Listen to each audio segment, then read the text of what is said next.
네. 현재 300인 이상 대기업에서 적용되고 있는 게 주 52시간 근로제죠. 근데 내년부터는 300인 미만 중소기업에서도 주 52시간제를 적용할 예정이었습니다. 하지만 현실적으로 무리가 있다라고 하는 이야기가 계속 나오면서 정부가 보완책을 마련을 해왔고 내일 이 보완책을 확정 발표할 예정이라고 하는데요. 물론 이 그 발표는 오늘 끝나는 정기국회에서 근로기준법 개정안이 처리가 안 된다는 걸 전제로 한 겁니다. 근데 오늘 이게 처리될 가능성은 솔직히 좀 별로 없어 보이고요. 그러면 내일 아마 고용노동부가 보완책을 발표를 할 것 같은데 미리 지금 보도가 되고 있는 이 보완책에 눈길을 끄는 게 몇 개가 있습니다. 그래서 이에 대한 노동계 입장을 좀 들어보려고 이분을 연결하도록 하겠습니다. 한국노총의 정문주 정책본부장 연결합니다. 본부장님 나와 계시죠? 예, 안녕하세요. 정문주입니다. 네, 안녕하세요, 본부장님. 일단 가장 눈길을 끄는 게 그 주 52시간제를 지키지 않으면 처벌을 하는데 처벌을 유예하는 기간을 최장 1년 6개월까지 준다. 이른바 계도 기간을. 이 방안이 가장 눈길을 끌던데 어떻게 평가하세요? 일반적으로 우리가 주 52시간제 이런 표현을 쓰고 있는데요. 예. 정확하게 말씀을 드리겠습니다. 정확하게 표현하면 주 40시간제가 맞는 거고요. 기준 노동 시간이 주 40시간이기 때문에 그렇죠. 예. 노사 간에 합의를 하게 되면 12시간 주당 연장 근로 가능하기 때문에 주 52시간 제가 아니라 주 52시간 상한제다 이렇게 쓰는 게 정확한 표현이고요. 그렇겠네요. 네네네. 예, 말씀하신 것처럼 지금 내년부터 중소기업들이 시행에 들어가게 되는데 네. 정부가 계도 기간을 부여하겠다 이렇게 얘기를 했습니다. 네. 이와 관련해서 노총의 기본 입장은 이 반노동 정책이고 노동시간 단축 정책을 정부가 포기하는 것이다 이렇게 보고 있는데 왜냐하면 네. 근로기준법은 지켜도 되고 안 지켜도 되는 것이 아니라 반드시 지켜야 되는 강행규정법입니다. 네. 근데 노동부가 지금 행정집행을 미루고 하지 않겠다 계도 기간을 둬서 이렇게 얘기하고 있는 거거든요. 네. 이거는 일선 노동 현장에서 가장 기본이 되는 기초 노동 질서가 근로기준법인데 네.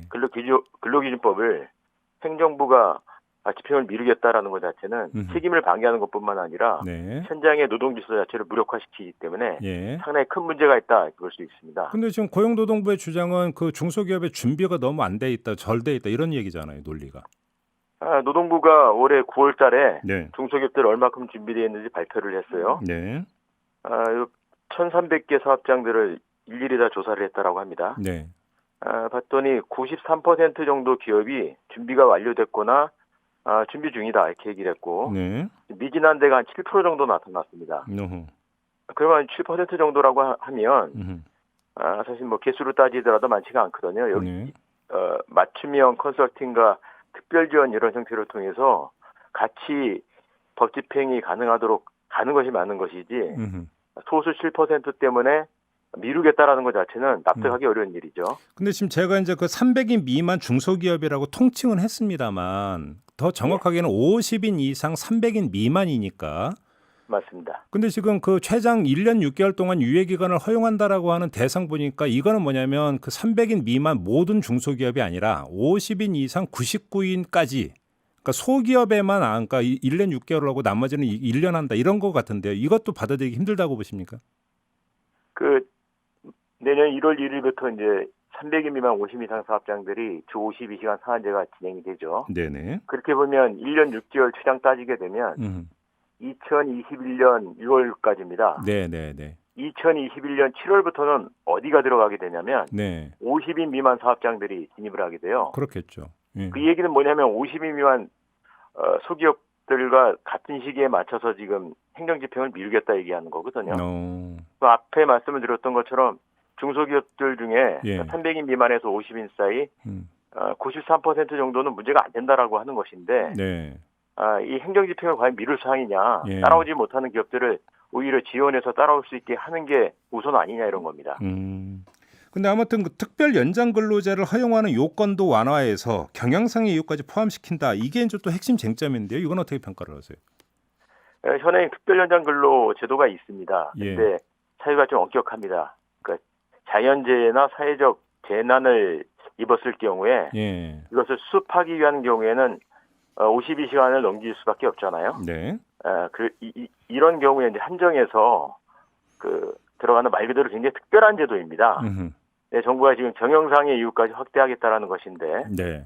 경영상의 이유로 지금 들고 있는 걸 한 3가지 정도를 얘기를 했어요. 업무량이 증가하거나 시설 장비가 고장이 났을 때 신상품 연구 개발을 할 때 이때 허용하겠다 이렇게 얘기하고 있는데 네. 일이 들어가게 되면 특별 연장 근로가 더 이상 특별한 제도가 되지 않습니다. 예. 그러니까 늘 중소기업들 같은 경우에는 그 과소고용되어 있는 상황이거든요. 그러면 늘 업무량이 쫓기게 되는 거죠. 네. 그리고 연구개발이라는 게 기업들이 뭐 필요할 때 뜨문뜨문하는 게 아니라 거의 일상적인 기업 활동입니다. 그러니까 일이 가게 되면 사실 주 52시간 상한제 그냥 문을 열어서 네. 무한노동 가능하도록 허용해주겠다 이렇게 얘기하는 것인데 예. 당초 그 국민들과의 약속 그리고 국정과 이제 다 위반하는 거죠. 알겠습니다. 지금 이제 한번 그럼 이 각도를 좀 틀어서 2806님이 문자 주시기를 주 52시간제는 현실과 맞지 않고 근로자도 싫어해요. 실태조사 바랍니다. 이런 문자를 주셨는데 일각에서 어떤 이야기를 하냐면 이것 때문에 결국은 노동시간이 줄어가지고 이전에는 연장근로에서 수당으로 사실은 월급을 그러니까 보전을 했는데 이게 막혀버리면 삶이 더 어려워진다라고 이야기하는 사람들이 있지 않습니까? 예. 이 점 어떻게 받아들이세요?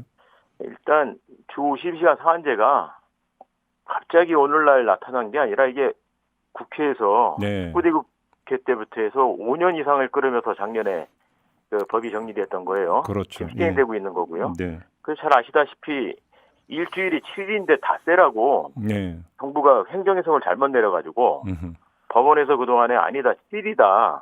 그래서 한 주에 68시간까지 일을 할 수 있는 게 아니라 52시간이다 이렇게 얘기를 하니까 작년에 국회가 여야 간의 합의를 통해서 52시간 상한제를 통과시킨 거예요. 그렇죠. 예. 그 이때 이제 소위 통상임금 100%까지 받을 수 있었던 할증을 휴일 연장 근로 수당을 50%로 깎아버렸거든요. 네. 이게 경총 그 실태조사로 따지게 되면 한 12조 원 정도를 기업들이 이득을 챙겨간 겁니다. 사실. 아, 그동안에? 예. 네. 예. 그 말씀하신 것처럼 그 노동시간이 줄게 되면 노동자들이 겪는 가장 큰 고충이 임금이 줄어들게 됩니다. 예. 뭐 잔업수당, 뭐 특권수당 이런 것들이 줄기 때문에 그럴 수밖에 없게 되는데요. 사실 노동시간이 줄면서 삶의 질이 오히려 유지돼야지 물론 그렇긴 임금이 하죠. 뭐 좋아져서 쓰겠습니까? 예. 그러니까 이런 문제들 때문에 임금을 좀 보전받을 수 있도록 하기 위해서 고용보험 지원제도를 통해서 지원하는 제도가 있습니다. 알겠습니다. 본부장님, 뭐, 예, 시간이 없어서 그 이거 하나만 더 질문 그 소화가 필요해서 좀 그 말씀 끊어서 죄송한데요. 3231님이 저희 회사는 50명이면 법안 따라야 해서 49명에서 더 이상 인원 채용을 하지 않아요라는 문자를 주셨는데 이런 현상은 어떻게 받아들이세요? 뭐 좀 전에 말씀을 드렸는데요. 네. 긴 노동 시간을 줄이게 되면 사람을 더 채용을 해서 일을 해야 되는 거죠. 그런데 그렇죠. 지금 뭐 턱걸이를 걸리기 위해서 그런 문제들이 있다라고 하는데 네. 고용보험 지원제도 좀 전에 말씀을 드렸잖아요. 네. 요건이 좀 까다로워서 그러는데 예. 쉽게 풀어놓으면 얼마든지 타고 넘을 수가 있습니다. 그러니까 2년까지는 그 임금 보전 지원이 가능하고요. 네. 채용된 인원의 인건비 지원이 가능합니다. 그러니까 그래요. 알겠습니다. 아무튼 지금 정부가 마련하고 있다라는 보완책은 절대 못 받아들인다. 이게 한국노총의 입장으로 이해하면 되는 겁니까, 본부장님? 반노동 정책이고 사회적 합의. 그러니까 정부가 노동계와 그리고 사용자단체 같이 합의했던 거를 스스로 어기는 대단히 비신사적인 행위입니다. 알겠습니다. 이렇게 마무리하겠습니다. 고맙습니다. 예, 감사합니다. 네, 지금까지 한국노총의 정문주 정책본부장이었습니다.